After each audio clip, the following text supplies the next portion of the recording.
አሁን ያለንበት ጊዜ ከባድ ነው እንደ ሰው መሆን የሚፈትን ጊዜ ነው ይሄንን ለሚያዩ በጾታም ሳይለሆኑ ወይም ለሰው ልጆችም ሁሉ ምለው ነገር ከባድ ጊዜ ሰውነታችሁ እንዳያሳጣችሁ ትክክለኛውን ነገር ከማድረግ ሁኔታና ያላችሁበት ነገር አይወሰዳችሁ በቀኑ ፍጻሜ ሰው ልጅ ሁሉ ከመሞት ወደ ኋላ አይደለም ሁላችንም ወደዛው ነው የምንሄደው ነገር ግን ከሰው አተነሱ ሰው ከሚያረጋው ባህሪው ማሰብ ከመቻሉ ማመዛዘን ከመቻሉ ከተፈጠረበት ከተከፈለለት መስዋዕትነት የሰው ልጅ ቆሞ ለመሄድ ከቤተሰብም ከአካባቢውም ከሁሉም የተከፈለለት መስዋዕትነት አለና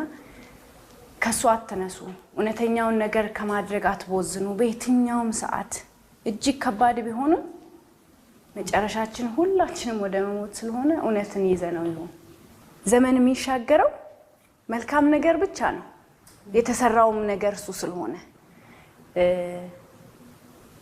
ይሄንን የምናልፍበት ጊዜ ይመጣል ያን ስናልፍ እኛ ለመልካም ነገር እንደታገለን እንዲያስቡልን እንፈልጋለን